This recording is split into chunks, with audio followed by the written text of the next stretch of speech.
Hey everybody, the guy in the overalls again.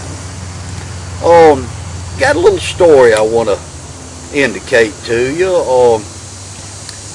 The hunting season's coming on down here in the southeastern part of the United States. The whitetail deer hunting, that's really a big event in the entire southeast.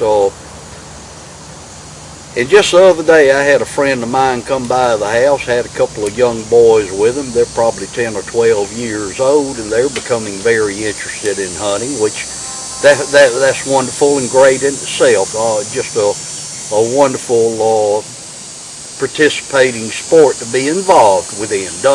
Hunted many years of my lifetime, and still do a little bit. Well, at any rate, these two young boys were talking to me and said, "Hey, the guy in the overalls, can you tell us a story about some of your deer hunting?" And I always like to tell some pretty good wild ones to these young folks right there. So I kind of looked at the father and winked a little bit, give him a heads up. I was fixing to put a tall tale on these two young boys. But at any rate, I kept a straight face and I said, "Well, boys, I went out to deer hunt one day, climbed up in an elevated platform stand overlooking a broom sage field." Now, some of you might not understand what broom sage actually is, but it's a tall grass. Well, at any rate, this particular broom sage field had some clover scattered around and about in it. And at any rate, after a little while, here came a white-tailed doe deer out. At any rate, she looked of a good size for harvest, and I said, "Well, I'll go ahead and take this one." So very carefully, I took aim and made a well-placed shot. Always strongly have adhered to making sure that my shot was clean, quick, and very humane with respect to the animal. Well, I fired my rifle and the doe went down. Well, I stayed up in my stand 5-10 minutes and didn't see any sign of any activity which would indicate that the animal was wounded. The shot had been well placed.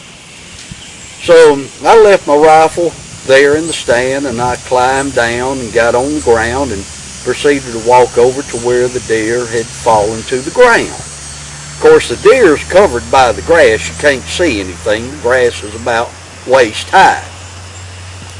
Well, at any rate, I got over there just about to where the deer had fallen. All of a sudden, that deer jumped up and it took off running. And my friend, you had better believe me, these animals can move pretty doggone fast. Faster than a greased bolt of lightning. No joke. Well, at any rate, I said, "Oh boy." So I took off running after the deer, and I noticed it took me a little longer than usual to catch up with this particular animal. I've had to perform this sort of situation or thing in the past to finish dispatching of a wounded animal. Well, finally I caught up with the deer and took my old hunting knife and, did the final thing. Put the animal out of its misery and what have you, and put my knife back in its sheath, and I was dragging the animal back up towards my truck and parked behind my tree stand, and I tripped over something out in the field, and I hit the ground. I thought, my goodness, out here in this field, this flat ground, I said, what's there to trip over? And I got up, dusted myself off, and I looked around, and doggone, lo and behold, here was a deer that I had shot. The deer I'd run down was a completely unharmed, healthy animal.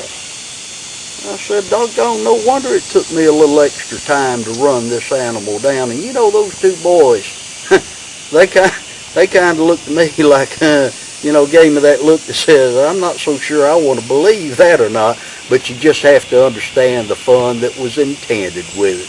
Sometimes you add a little tall tale or a little fun aspect to it and let those young folks figure it out for themselves. Maybe they'll laugh about that on down the road.